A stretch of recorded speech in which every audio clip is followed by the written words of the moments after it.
బేబీజీ వారి Sankranti bumper offer Amaravati ventures లో plot పై free registration. Lucky customer కు ప్లాట్ కొంటే ప్లాట్ ఫ్రీ. షరతులు వర్తిస్తాయి.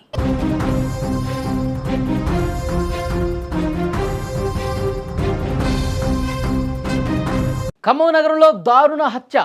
మోడెం ప్రమీల అనే వివాహిత కస్బా బజార్ సమీపంలో ఓ దుకాణంలో పనిచేస్తూ పని ముగించుకొని రూమ్కి వెళ్లే టైంలో జీవిమాల్ వెనుక సందులో ఆమెను అత్యంత కిరాతకంగా నరికి చంపారు గుర్తు తెలియని దుండగులు.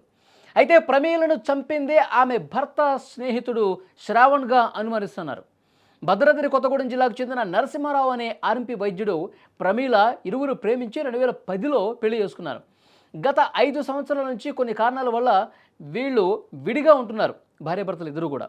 అయితే విడిపోయి ఉంటున్న ప్రమీలను కొద్ది నెలలుగా తన భర్త నరసింహారావు స్నేహితుడు శ్రవణ్ ఎవరైతే ఉన్నాడో అతను వేధిస్తూ ఉన్నాడు. కొన్ని రోజులుగా భర్తకి తిరిగి ఆమె ఫోన్లో చెప్పింది ఈ విషయం మొత్తం కూడా. గత నెల రోజుల క్రితం భద్రాచలంలో శ్రవణ్పై ప్రమీల కుటుంబ సభ్యులు కేసు కూడా పెట్టారు.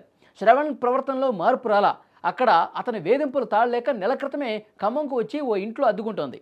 అయినా శ్రావణ్ టార్చర్ ఆమెను వెంటాడుతూ వస్తుంది. ఈ నేపథ్యంలోనే డ్యూటీ ముగించుకొని ఒంటరిగా వస్తున్నటువంటి ప్రమీలను శ్రావణే హత్య చేసి చంపి ఉంటాడని చెప్పి పోలీసులు భావిస్తున్నారు. ఈ కోణంలోనే దర్యాప్తు చేస్తున్నటువంటి పరిస్థితుంది. అయితే భార్యాభర్తలు ఎవరైతే ఉన్నారో వీళ్ళిద్దరూ కలిసి ఉన్నటువంటి టైంలో పెళ్ళైన కొన్ని రోజులు ఈ శ్రావణ్ అనేటువంటి వ్యక్తి ఎవరైతే ఉన్నారో అతని ఇంట్లోనే వీళ్ళు రెంటుకున్నారు. ఆ సమయంలో శ్రావణ్కి వేరొక వ్యక్తి నుంచి డబ్బులు ఇప్పించింది ప్రమీల. డబ్బులు ఇప్పించినటువంటి క్రమంలో ఆ డబ్బులు వాళ్ళు ఎవరైతే ఇచ్చారో వాళ్ళు అడుగుతున్నటువంటి నేపథ్యంలో శ్రావణ్ని అడుగుతూ ఉంది, ఇంత లేట్ చేస్తే కరెక్ట్ కాదు, డబ్బులు ఇచ్చేయండి, నేను ఎంతైతే ఇచ్చాను మీకు ఆ డబ్బులు ఇచ్చేస్తే నేను మధ్యవర్తిగా ఉన్నాను, నేను మాటలు పడాల్సి వస్తుంది, నేను అతనికి ఇచ్చేస్తాను అని చెప్పి శ్రావణ్ని అడగటం స్టార్ట్ చేసింది. అయితే శ్రావణ్ ఇక్కడ ఎంత దుర్మార్గంగా ప్రవర్తించాడంటే, శ్రావణ్ మనకి వస్తున్నటువంటి ఇన్ఫర్మేషన్ డబ్బులు ఇవ్వకపోగా ఇప్పుడు భర్తతో దూరంగా ఉంటుంది కాబట్టి నువ్వు నాతో ఉండు, నాతో కలిసి ఉంటే డెఫినెట్గా నువ్వు ఇచ్చిన డబ్బులు నీకు ఇచ్చేస్తాను, ఇప్పుడు నీ భర్త కూడా నీ దగ్గర లేడు, నువ్వు నాతో ఉండని చెప్పి ఇలా బ్లాక్మెయిల్ చేయటం, ఈ విధంగా టార్చర్ పెట్టడం, వెంట పెట్టడం, వేధించడం ఇవన్నీ చేస్తూ ఉన్నాడు.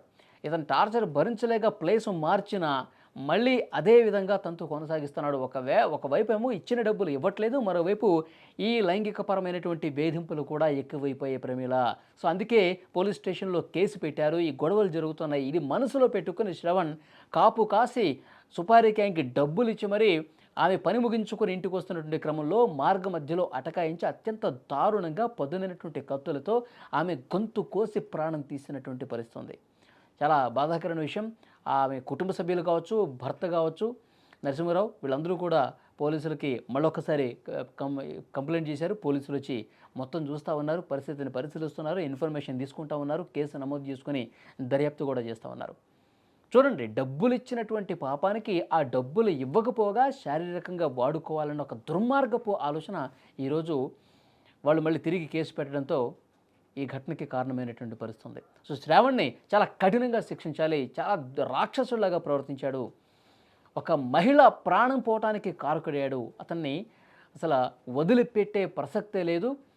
చాలా అంటే చాలా కఠినంగా శిక్షించాలని చెప్పి ఆమె కుటుంబ సభ్యులందరూ కూడా డిమాండ్ చేస్తారు.